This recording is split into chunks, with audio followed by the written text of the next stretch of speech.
हरे कृष्णा कृष्ण कृष्ण हरे हरे हरे राम राम राम हरे हरे।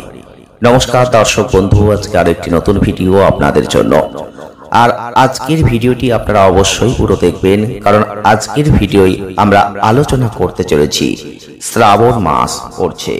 এই শ্রাবণ মাস অত্যন্ত গুরুত্বপূর্ণ একটি মাস। আপনারা জানেন শ্রাবণ মাস হচ্ছে মহাদেবের প্রিয় মাস, তাই শ্রাবণ মাসের প্রত্যেকটা সোমবার অবশ্যই খুবই গুরুত্বপূর্ণ। যদি আপনি শিবের কৃপা লাভ করতে চান, মহাদেবের আশীর্বাদ পেতে চান, তাহলে শ্রাবণ মাস আপনাকে অবশ্যই মানতে হবে। শ্রাবণ মাসে আজকে আমরা জানাবো যে দুটো সবজি ভুলেও খাবেন না, মহাদেব অত্যন্ত রুষ্ট হবেন আপনার উপর। তবে এর সাথে এটাও জানাবো যে কি কি খাওয়া যেতে পারে এই মাসে, কি কি খাওয়া উচিত, তবেই মহাদেবের কৃপা লাভ করতে পারবেন।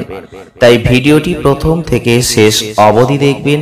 যদি ভালো লাগে জাস্ট লাইক করবেন, শেয়ার করবেন আর চ্যানেলটিকে সাবস্ক্রাইব করবেন। হিন্দু ধর্মে শ্রাবণ মাসকে মহাদেবের মাস মনে করা হয়। বিশেষ করে শ্রাবণ মাসের সোমবার অত্যন্ত গুরুত্বপূর্ণ। তবে কবে থেকে শ্রাবণ মাস শুরু হচ্ছে, শ্রাবণ সোমবার কবে আছে, অবশ্যই আপনারা আজকের ভিডিওটির মাধ্যমেই জানতে পারবেন। তো ভিডিওটি পুরো দেখুন, আর অবশ্যই যারা এখনো সাবস্ক্রাইব করেননি তারা সাবস্ক্রাইব করে রাখুন। ভিডিওটিতে বেশি বেশি করে লাইক করুন, শেয়ার করুন আর কিছু একটা কমেন্ট অবশ্যই করবেন। তবে জয় শিব শম্ভু বা মহাদেব অবশ্যই লিখবেন। তো আজকের ভিডিওটি শুরু করা যাক। প্রথমেই বলবো, এই হিন্দু ধর্মে শ্রাবণ মাসের যে একটা বিশেষ মাহাত্ম্য আছে, তাই জন্যই এই মাসকে মহাদেবের মাস বলা হচ্ছে। তো কবে থেকে শ্রাবণ মাস শুরু হবে এটা নিয়ে অনেকের প্রশ্ন আছে। সেক্ষেত্রে বলবো, গুপ্ত প্রেস পঞ্জিকা অনুযায়ী শ্রাবণ মাস শুরু হবে আগামী 18 জুলাই 2025। তবে বিশুদ্ধ সিদ্ধান্ত পঞ্জিকা অনুসারে শ্রাবণ মাস শুরু হবে আগামী 16 জুলাই।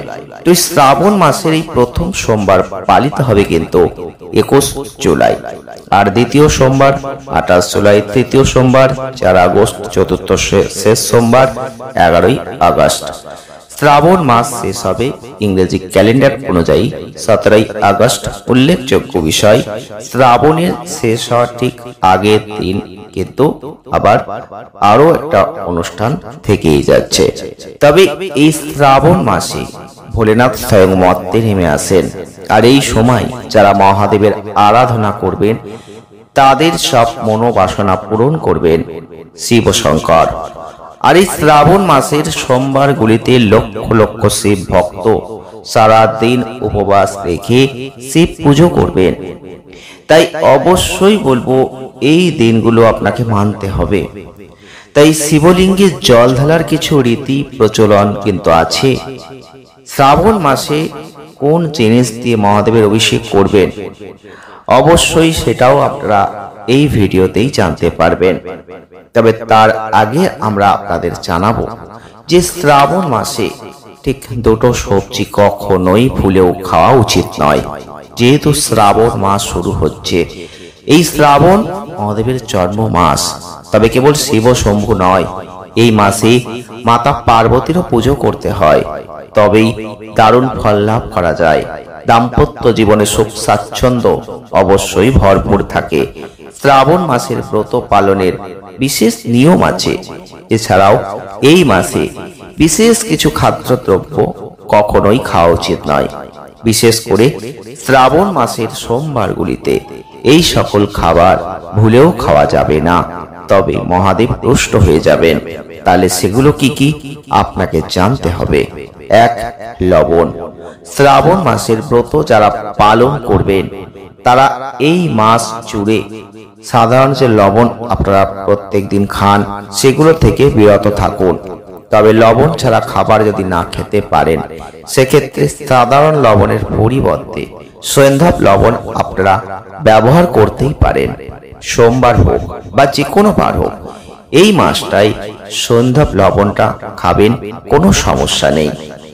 এই মাসে রসুন, পেঁয়াজ বা আমিষ জাতীয় খাদ্যদ্রব্য খাবেন না। শ্রাবণ মাস জুড়ে পেঁয়াজ, রসুন যতটা পারবেন কম খাবেন। যদি পুরো মাস মানতে না পারেন তাহলে অন্তত শ্রাবণ মাসের সোমবারগুলো ভুলেও এই জিনিসগুলো খাবেন না, এগুলো খাওয়া পাপ। এছাড়াও আমিষ জাতীয় যে কোনো খাবার, এই মাসে কোনো প্রকার আমিষ খাবার খাওয়া যাবে না। মাছ, মাংস, মসুর ডাল, ডিম এই জাতীয় আমিষ খাবার থেকে এই মাসটায় অন্তত বিরত থাকুন। বিশেষ করে সোমবার দিন ভুলেও এই সকল খাবার খাবেন না। আমিষের সঙ্গে ছোঁয়া লাগার খাবারও খাবেন না। বাইরের খাবার যতটা পারবেন কম খাবেন। যে কোনো প্যাকেটজাত খাবার, বাইরের খাবার যতটা পারবেন এই মাসে কম খাওয়ার চেষ্টা করবেন। তাহলে প্রশ্ন থাকে, এই মাসে কি কি খাওয়া যাবে? এক, সাবুদানা খেতে পারেন, কারণ পুরো শ্রাবণ মাস জুড়ে সম্ভব না হলেও সোমবার করে চালের তৈরি খাবার না খাওয়াই ভালো। বদলে সাবুদানা আপনি খেতেই পারেন। উপবাস শেষে সাবু খেলে শরীরটাও কিন্তু ঝরঝরে থাকতেই পারে। এছাড়াও আপনারা ফলমূলটা খেতে পারেন। আপনার পছন্দ মতো যে কোনো ফল এই মাসে খাবেন। ফল খাওয়ায় কোনো বাধা নেই, তবে খালি পেটে না খেয়ে কিছু খাওয়ার পর আপনি ফল খেতে পারেন, সেটা ভালো হবে। এছাড়াও ধানের তৈরি খই অবশ্যই খেতে পারেন, এটা নিয়ে কোনো অসুবিধা নেই। শ্রাবণ মাসে মুড়ি কম খাবেন, তবে খই কিন্তু খেতেই পারেন। শ্রাবণ মাসে যে কোনো শাক সবজি খেতে পারেন। পেঁয়াজ ও রসুন ছাড়া যে কোনো শাক সবজি আপনি খেতে পারেন, তাতে কোনো অসুবিধা নেই।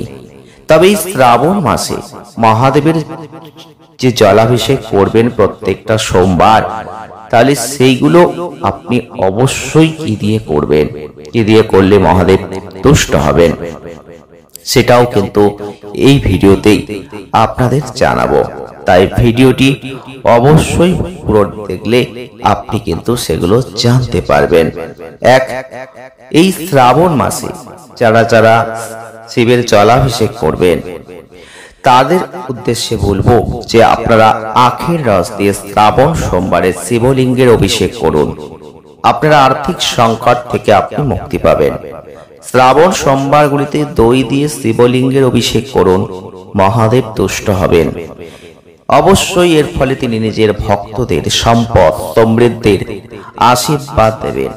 সমৃদ্ধি ও সৌভাগ্য লাভ করতে শ্রাবণ মাসের প্রত্যেকটা সোমবারে মধু ও ঘি দিয়ে মহাদেবের অভিষেক করবেন, এটা অত্যন্ত শুভ। শ্রাবণ সোমবারে সরষের তেল দিয়েও শিবলিঙ্গের অভিষেক করতে পারেন, এর ফলে শত্রু নাশ হবে। আর এই দিনে শিবলিঙ্গে জল ঢালার সময় তার মধ্যে দুধ ও চিনি মিশিয়ে দিলে এটা অত্যন্ত শুভ। সুগন্ধি মিশ্রিত জল দিয়েও শ্রাবণ সোমবারে শিবলিঙ্গের অভিষেক করবেন, এর ফলে আপনার রোগ বালাই দূর হবে এবং সুস্বাস্থ্যের অধিকারী হয়ে যাবেন। আজকের এই ভিডিওটির মধ্যে দিয়ে আপনারা জানতে পারলেন শ্রাবণ মাস পড়ছে কবে, শ্রাবণ মাসে কি কি খাবেন, কি কি খাবেন না, এবং শ্রাবণ মাসে যে আপনারা মহাদেবের জলাভিষেক করবেন সেটা কি দিয়ে করলে কি ফল পাবেন। ভিডিওটি আজ এই পর্যন্তই, দেখা হবে নেক্সট ভিডিওয়। সকলে ভালো থাকবেন, সুস্থ থাকবেন, আর কমেন্টে অবশ্যই জয় শিব ও শম্ভু লিখতে একদম ভুলবেন না। অবশ্যই মহাদেবের আশীর্বাদে আপনাদের জীবন হবে ধন্য।